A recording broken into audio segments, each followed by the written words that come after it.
The Metro homeowner says a local company tried to cover theirs up, and they succeeded until raw sewage started backing up because of it. It's ended up costing the homeowner, and they called Consumer Watch's Amanda Taylor, who gets an unusual response from the company. This is the area right here? Yes. This is the area plumbers were led to when Craig and Tracy Davis started experiencing a nasty problem. The toilet wasn't flushing, it was backing up, and it was making gurgling noises. The plumber asked me, "Did you just have a fence put up?" And I said, "Yes." And he said, "Well, come out here and look at this." One of the fence posts had pierced the sewer pipe. We talked to the plumbers, who say whoever did it had to have known they hit something. We found the post right here in the middle of the pipe, and he had poured concrete to stabilize it, and it stopped up. You can actually see the concrete right here on the PVC pipe, and it totally stopped it up.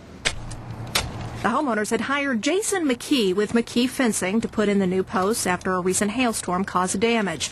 The homeowners paid for the material themselves, then paid McKee $300 for labor.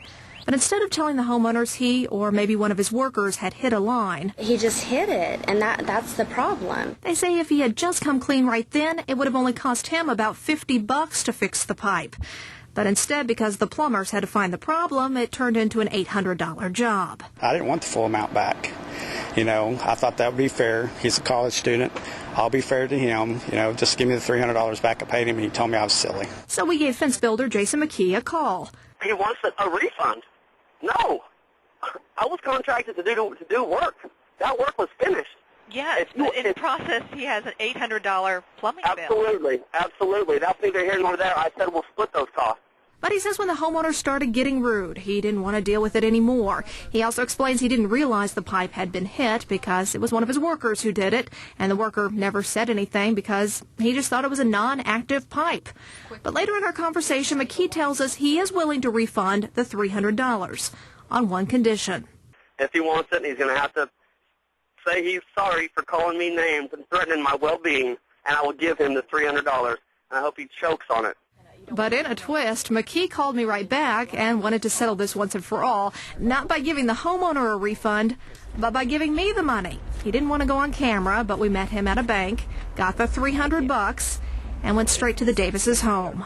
We did talk with Jason, and he gave us this. Awesome. I really do appreciate you guys. I mean, that's totally awesome. I know this is a big relief. Yes, you don't have to deal with this anymore. Exactly. And we're so glad it worked out, too. But the lesson here is mistakes happen. Just own up to them, and a lot of hassle can be avoided.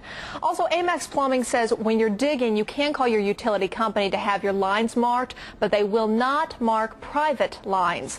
A plumber can do that for you, but that may end up costing you more than just repairing a broken pipe, so that's something you will have to weigh out. We're here to keep an eye out.